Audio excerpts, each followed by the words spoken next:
Jerusalem just may be one of history's most fought over cities. From the Crusades to the Israeli-Palestinian conflict, the city has seen a lot. Hey guys, I'm Sana, this is AJ Plus, and today I want to talk about how at the heart of the conflict over Jerusalem is the story of how Israeli occupation has expanded over the decades.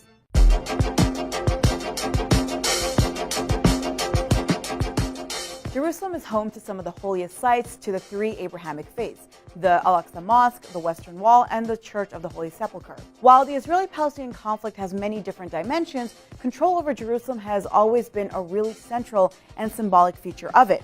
And at the heart of the conflict over Jerusalem is the story of how Israeli occupation has expanded over the decades.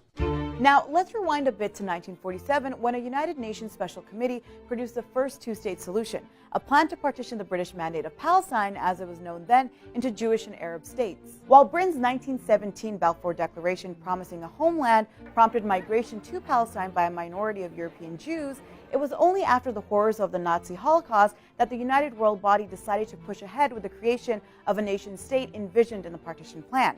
The problem was, though, that there were already people living there, Palestinian Muslims and Christians. So the plan was to partition the land into one country for Palestinians and another for Jews, although Palestinians made up the majority of the population in the land. So who would Jerusalem, a city holy to Christians, Jews, and Muslims alike, belong to? Well, according to the international community, it would belong to the international community. Jerusalem under the plan was designated a special international status to be governed by the United Nations. And while that was the plan, that's not really how things panned out for the Holy City. When Israel declared itself a state in 1948, neighboring Arab armies declared war. It's been called the First Arab-Israeli War, or as Israel refers to it, the War of Independence. And the result? Israel captured land, a lot more land than the partition plan had given it. The UN partition had given 55% of territory to the Jewish state and 45% to the Arab state. And during the 1948 war, Israel gained control of 78% of the total territory. The remaining 22% made up the West Bank and Gaza, which was under the control of Jordan and Egypt, respectively. Jerusalem, in this process, by the way, became a divided city. West Jerusalem fell under Israeli control and East Jerusalem under Jordanian. This was because towards the end of the war, Jordanian and Israeli commanders Abdullah el-Tal and Moshe Dayan had drawn up a rough map of the land divided between them, laying the foundation for what we now call the Green Line, or the 1967 borders. And why the 1967 borders? Well, in 1967, tensions were at an all-time high between Israel and its neighbor Egypt, which had begun to mobilize troops along the border. Israel preemptively launched airstrikes against Egypt, totally catching the country off guard. And Egypt, led then by pan-Arab leader Gamal Abdel Nasser, mobilized Jordan and Syria to fight back.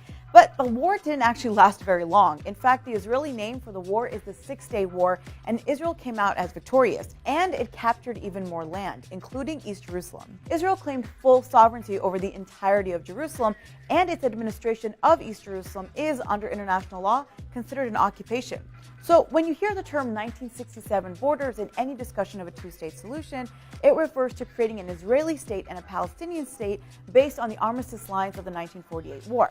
Now, despite international law considering Israeli administration of East Jerusalem an occupation, it hasn't stopped the government from taking further steps to entrench its control over the Holy City. In fact, in 1980, the Israeli Knesset passed the Jerusalem Law, in which it declared the now infamous line that Jerusalem, complete and united, is the capital of Israel. Now, the international community did not recognize the law, and despite Israel still considering Jerusalem its capital, not a single country has its embassy located in Jerusalem. Instead, you'll find them all in Tel Aviv, including the U.S. Embassy. Despite the close relationship between Israel and the United States, the official American position on Jerusalem by way of the State Department has been in line with international law. But even that hasn't stopped American politicians, including 3 presidents, from supporting Israel's claim to the entirety of Jerusalem. In 1995, U.S. Congress passed a law requiring that the American embassy be moved to Jerusalem. At the same time, the law also allowed the president to sign a waiver every 6 months to not move the embassy. And even though both President Bill Clinton and President George W. Bush made campaign promises to relocate the embassy to Jerusalem, they continued signing the waivers. And during his campaign, President Donald Trump made a very clear promise that he'd also relocate the embassy to Jerusalem, even though his own Secretary of State doesn't seem too excited about that prospect. In fact, even a lot of U.S. allies have warned against the move, since it would be a de facto recognition of Israel's claim to all of Jerusalem.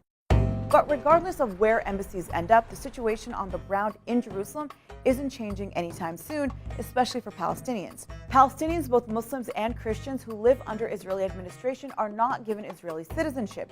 Instead, they're considered to be permanent residents, meaning they have the same status as other non-Jewish immigrants, even if their families have been there for generations, even if they were born and raised there. And that's a status that can be revoked, resulting in a loss of residency. And that move is part and parcel of a deliberate policy by Israel since 1967 to cement its grip on the city. The policy is also designed to prevent Jerusalem from being a part of any future Palestinian state. And another big part of the strategy has been building settlements in East Jerusalem in violation of international law. Those settlements, by the way, separate Palestinian parts of Jerusalem from the West Bank, a separation that's also marked by the building of the wall.